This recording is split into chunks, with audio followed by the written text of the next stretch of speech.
नमस्ते। चलिए आज हम चलते हैं हिमालय की ऊंचाइयों पर, जहां एक ऐसा तीर्थ है जो खुद पौराणिक कथाओं जितना ही प्राचीन है, केदारनाथ। आज हम उन मिथकों और इतिहास की गहराइयों में उतरेंगे जो इस जगह को हिंदू धर्म के सबसे पवित्र तीर्थों में से एक बनाते हैं। हर साल न जाने कितने हजारों लोग खतरनाक रास्तों से गुजरकर इस दूर दराज की जगह तक पहुंचते हैं। तो आखिर उन्हें क्या चीज प्रेरित करती है? इसका जवाब पता है कहाँ है? युद्ध, पश्चाताप और दिव्य क्षमा की एक बहुत पुरानी कहानी में। तो ये कहानी शुरू होती है महाभारत के महायुद्ध के ठीक बाद। जब लड़ाई की धूल बैठ जाती है तो जो नायक जीतते हैं वो महिमा नहीं बल्कि मोक्ष की तलाश में निकलते हैं। और इस कहानी के नायक हैं पांडव भाई। युद्ध में अपने ही रिश्तेदारों को मारने के अपराध बोध का बोझ लिए वो भगवान शिव की तलाश में निकल पड़ते हैं। वही एकमात्र देवता जो उन्हें उनके पापों से मुक्त कर सकते थे। लेकिन ये क्षमा के लिए कोई मामूली प्रार्थना नहीं थी। उनकी ये खोज एक परीक्षा थी, एक तपस्या थी।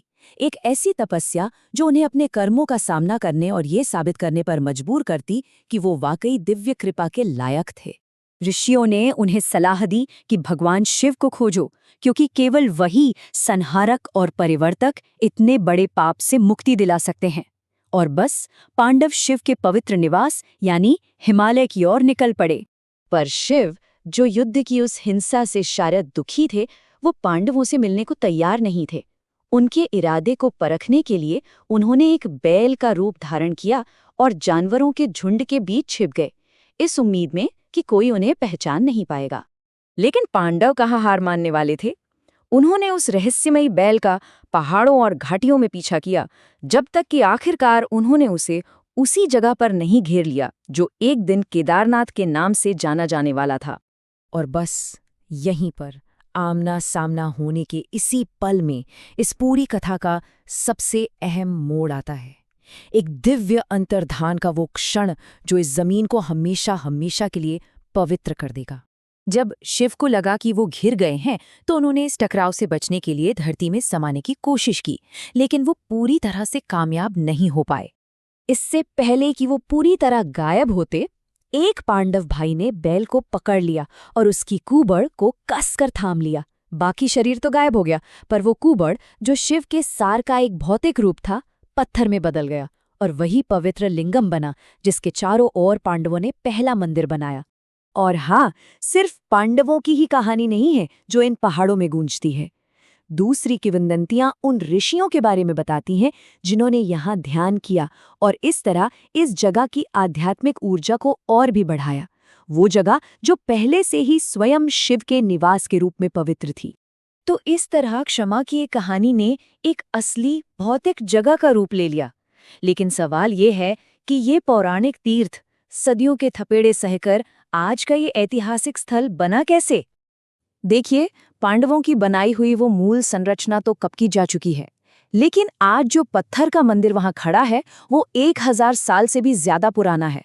सोचिए जरा, ये मंदिर साम्राज्यों को बनते बिगड़ते, जलवायु को बदलते और भक्तों की अनगिनत पीढ़ियों को आते जाते देख चुका है। और इसकी अहमियत और भी बढ़ जाती है क्योंकि ये 4 धामों में से एक है। मतलब ये सिर्फ कोई एक मंदिर नहीं है, ये तो एक बहुत बड़ी पवित्र यात्रा का एक अहम पड़ाव है।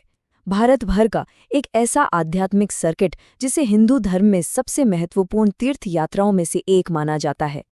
लेकिन देखिए, इतनी मुश्किल जगह पर खड़े रहने का मतलब ही है लगातार प्रकृति से संघर्ष करते रहना।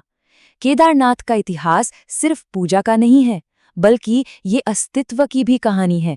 इसने हिमस्खलन, भूकंप और यहाँ तक कि विनाशकारी बाढ़ का भी सामना किया है। और जानते हैं, जब कोई चीज इतने लंबे समय तक टिकी रहती है तो उससे जुड़ी नई नई कहानियां भी बनने लगती हैं। आधुनिक मिथक आप कह सकते हैं। पर यही हमें सच और कल्पना के बीच का फर्क समझना होगा।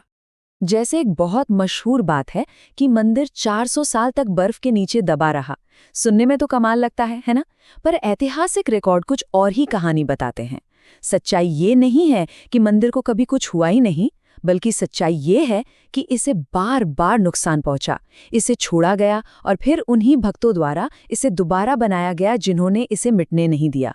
तो आखिरकार यही वो कनेक्शन है जो केदारनाथ को उसकी शक्ति देता है। ये सिर्फ दिव्य कथा या ऐतिहासिक मजबूती नहीं है, बल्कि ये वो तरीका है जिससे अस्तित्व की ये कहानी प्रायश्चित और मोक्ष की उस मूल कहानी को ही दर्शाती है। तो ये हमें एक गहरे सवाल पर लाकर छोड़ देता है।